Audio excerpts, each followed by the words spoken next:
Assalamu alaikum wa rahmatullahi wa barakatuh.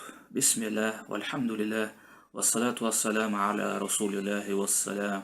Caros irmãos, caras irmãs, eu venho trazer uma mensagem para vocês sobre algo que é muito importante para nós como muçulmanos. Algo que serve para que nós possamos refletir sobre a nossa forma de seguir o Islã. Porque quando falamos sobre coisas do tipo por que o Alcorão só foram citados 25 profetas e mensageiros? Por que no Alcorão, por acaso, Deus Todo-Poderoso, Allah Subhanahu wa Ta'ala, nos enviou 124 mil profetas e mensageiros? Por que só foi citado para nós, revelado ao profeta Muhammad sallallahu alaihi wasallam, apenas 25 profetas e mensageiros? Isso é algo que faz com que nós possamos refletir. E o que faz com que nós possamos refletir é algo muito simples. Muitos vão dizer assim: na Bíblia é citado muito mais profetas e mensageiros. No Alcorão só são 25 profetas e mensageiros. Se torna algo assim que faz com que o muçulmano ele pare, ele pense, ele reflita. Não é verdade? Claro. Na Bíblia é citado, como por exemplo, eu já fui até questionado por um amigo, né? Malaquias, Jeremias, né? Tantos outros. Aí eu pergunto a vocês, irmãos muçulmanos, irmãs muçulmanas. Malaquias, Jeremias, eles podem ter sido profetas e mensageiros de Deus, né? Entre 124 mil profetas e mensageiros, nós não conseguiríamos, em tempos igual aos nossos, jamais gravar 124 mil profetas e mensageiros? Não, impossível, não é? Aí eu digo a vocês, quanto Allah Subhanahu wa Ta'ala, Deus Todo-Poderoso, ama a nação do profeta Muhammad sallallahu alaihi wasallam, não é verdade? Ama tanto a tal ponto de que ele só nos enviou aquilo que nós conseguimos fazer, aquilo que nós conseguimos usar. Por que eu digo usar? Usar a história de cada profeta e mensageiro como exemplo para que nós possamos seguir a nossa vida. Seguir da mesma forma que os profetas e mensageiros seguiram, com perseverança, paciência, usando sempre como o maior aliado deles a verdade. A verdade sobre tudo e sobre todos. Nada mais do que a verdade. E por isso, por usarem a verdade como aliados, eles nunca erraram. E isso, se eles nunca erraram, nós podemos afirmar uma coisa. Não estamos aqui para criticar religião, não estamos aqui para criticar crença de ninguém, mas nós estamos aqui a mostrar a verdade, falar a verdade. Se eles andavam com a verdade, eles andavam em primeiro lugar com o guia de Allah Subhanahu wa Ta'ala. Então, isso pressupõe o quê? Que eles jamais erraram, eles jamais fizeram algo que fosse contra aquilo que Allah Subhanahu wa Ta'ala os ensinou. Jamais. Em hipótese alguma. Eles jamais teriam errado ou feito um pecado.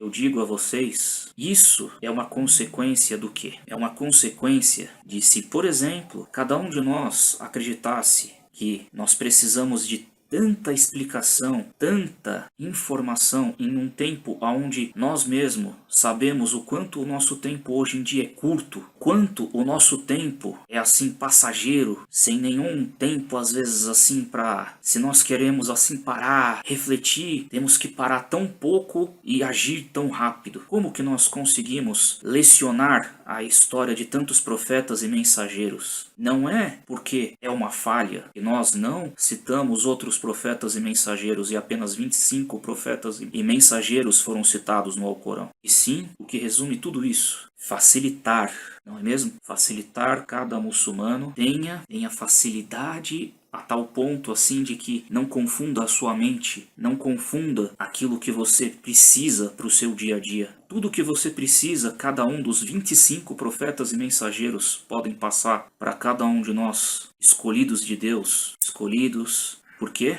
Porque o nosso profeta sallallahu alaihi wasallam pediu, implorava tanto pela sua nação. Ele sempre dizia: a minha nação, ó Allah, a minha nação, ó Allah, a minha nação, ó Allah. E isso foi concedido. Facilidade. e também clareza nos assuntos. Se podemos até dizer, alguns dos profetas, walayadu billah, dizer que em algum momento eles falharam com a ordem de Allah subhanahu wa ta'ala, walayadu billah, que Allah subhanahu wa ta'ala nos livre de toda essa fitna, que Allah subhanahu wa ta'ala nos oriente ao caminho reto.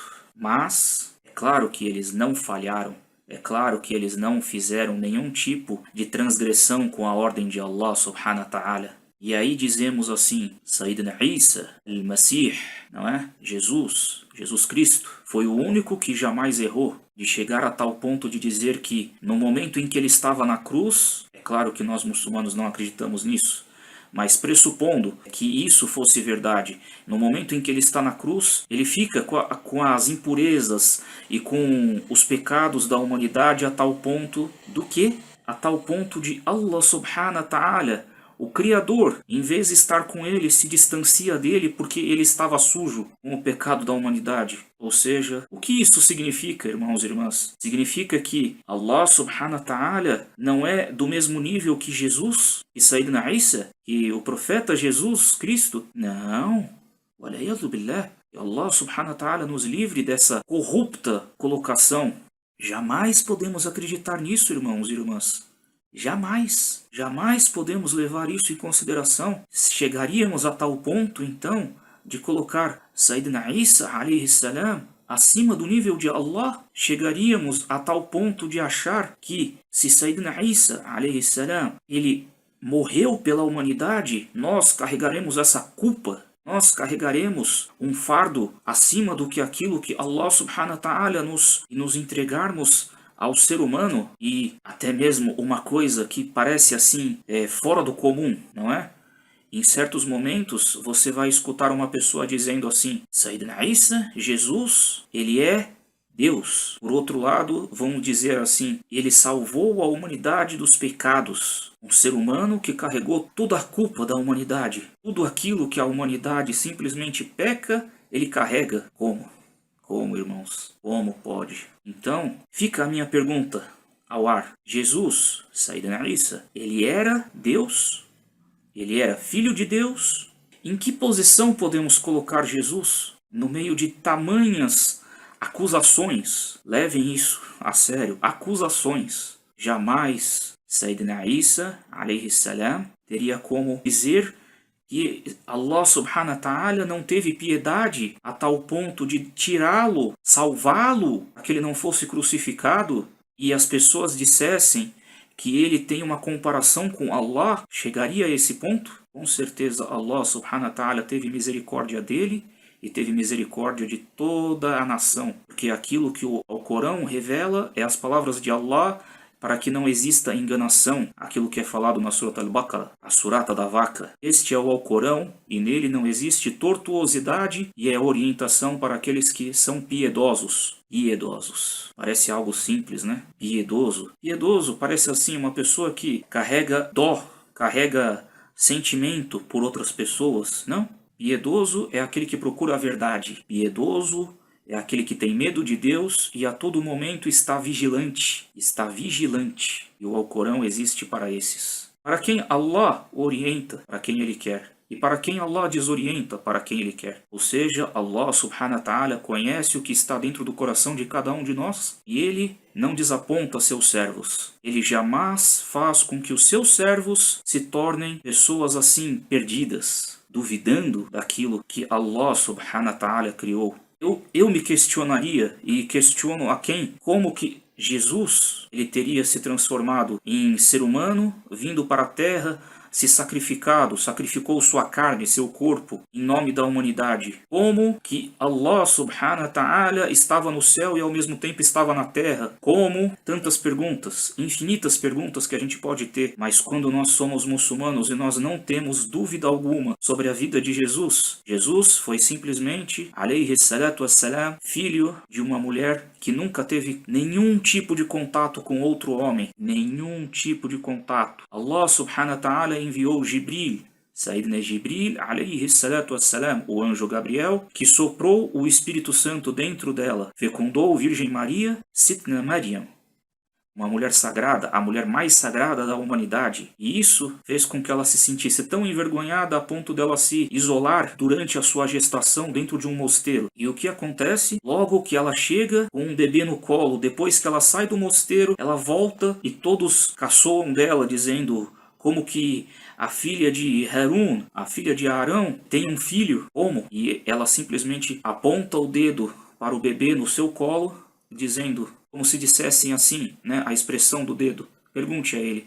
E é ali que Jesus, alayhi salatu wassalam, ele simplesmente revela aquilo que ele veio para a terra, a missão dele. Qual a missão de Jesus para a terra? A mesma que Muhammad, a mesma que Sayyidina Ibrahim, os que vieram antes dele, Sayyidina Nuh, e a toda a descendência do Sayyidina Ibrahim, alayhi salatu wassalam, Abraão, toda a sua descendência, vieram para orientar os seres humanos, guiar os seres humanos. Cada um para o seu devido povo. E Rasulullah sallallahu alaihi wasallam veio para quem? Para toda a humanidade. Por isso, o derradeiro de todos os profetas e mensageiros. Allahu Akbar. Allahu Akbar. Uma coisa que eu deixo como explicação, irmãos e irmãs. Quero que isso fique no coração de cada um. Quero que isso se torne algo bom dentro do coração de cada um. Se Sayyidina Isa, Jesus, alayhi salatu wassalam, voltará para a terra, como é descrito pelas crenças devidas que acreditam no mesmo Allah, no mesmo Deus. Se ele vai voltar, ele voltaria. Mas por qual motivo, sendo que ele já veio em algum momento para a humanidade e naquele tempo, vamos dizer assim, entre aspas, naquele tempo ele veio, ele morreu pela humanidade, ressuscitou e vai voltar outra vez. Quantas vezes, né? Quantas vezes Sayyidina Isa, alayhi salatu wassalam, Jesus, ele volta para a terra e faz com que a humanidade se salve outra vez. Só existe uma explicação para isso. Tudo que aconteceu tem algo estranho nisso. Porque algo aconteceu de errado lá atrás, na mensagem na qual Sayyidina Isa alayhi salatu wassalam deixou e o tempo apagou. O tempo fez algo ali que se desorientou a mensagem do Sayyidina Isa alayhi salam. Por isso, a vinda de Muhammad, do nosso profeta derradeiro, Muhammad sallallahu alayhi wasallam, para selar a profecia de Allah, certo? E então Jesus não tem mais a missão de voltar para a terra e salvar a humanidade. Ele só tem uma missão. Essa missão seria qual, irmãos e irmãs? Simples. Se você estudar aquilo que vai acontecer no fim da humanidade, Sayyidina Isa volta e ele quebra todas as cruzes que existiam, que as pessoas diziam, esse é Jesus. Ou as pessoas colocam aquela cruz assim, daquela forma, né? Fazendo o sinal da cruz, walayadu billah, né? Dizendo assim, sai para lá, saia de perto. Não é mesmo? Walayadu billah. Jesus, ele tem uma missão: destruir todos os crucifixos que existem, matar o porco e espalhar a justiça na terra. Então, isso significa uma coisa: o Islã, ele esclarece aquilo que você está na dúvida. Se você estava na dúvida, para que Jesus iria voltar? Tantas coisas que nós escutamos, né? Ele ficará em cima de uma nuvem. Você, suba, não é? Agora, o que vocês acham? Jesus, ele tem como escolher os seres humanos, sendo que ele era um ser humano que viveu entre nós, e escolher quem vai subir aos céus? Mas em algum momento o Islã diz que o nosso profeta Muhammad sallallahu alaihi wasallam, ele escolhe quem vai entrar no paraíso com ele ou não? Olha, eu digo a vocês que nem mesmo quem viveu com o profeta Muhammad sallallahu alaihi wasallam, ele não pode ter certeza de que todos aqueles que ele viu, nem todos eles, o profeta sallallahu alaihi wasallam sabe se estarão a salvos no dia do juízo final ou não. Nem mesmo esses. Quanto mais aqueles que ele nunca viu. Então, que isso sirva para vocês, irmãos. Reflitam com carinho. E o que eu digo para vocês que já são muçulmanos, isso eu digo para que cada um de vocês fortifique. Em primeiro lugar, eu quero fortificar a minha fé. Em segundo, para cada um de vocês, irmãos e irmãs muçulmanas. E é claro, o dia que vocês estiverem passando essa mensagem para alguém, lembrem-se, confiem naquilo que vocês estão dizendo, mas sejam leves. Porque nem todo mundo está com o seu coração ligado a Allah. Nem todo mundo é o escolhido de Allah para que amoleça o seu coração e a mensagem do Islã entre no seu coração. Você, irmão muçulmano e irmã muçulmana, estão sendo escolhidos por Deus. Se você cresceu né? Nós não dizemos nasceu como muçulmanos, todos nascemos como muçulmanos. O tempo nos distancia de Allah, mas se Allah subhanahu wa ta'ala nos trouxer de volta para o seu caminho, porque, como eu já disse antes, orienta quem quer e desorienta quem ele quer. Então, nem todos têm esse privilégio que nós como muçulmanos já temos. Então, procurem uma coisa, irmãos e irmãs. Sempre andem conforme duas coisas. A primeira, o Alcorão, e a segunda, a Sunna do profeta Muhammad sallallahu alaihi wasallam. Isso é o que o profeta já nos disse. Quem seguir estará na felicidade, estará no triunfo de Allah subhanahu wa ta'ala. Essa é a melhor das misericórdias que Allah subhanahu wa ta'ala já nos enviou. Não existe melhor, com certeza. Assalamu alaikum wa rahmatullahi wa barakatuh. Que a paz e as bênçãos de Allah estejam sobre todos. Wal anbiya wal mursalin, todos os profetas e mensageiros. E que todos se ponham a confiar na mensagem do profeta e, em primeiro lugar, Allah subhanahu wa ta'ala. Assalamu wa rahmatullahi wa barakatuh.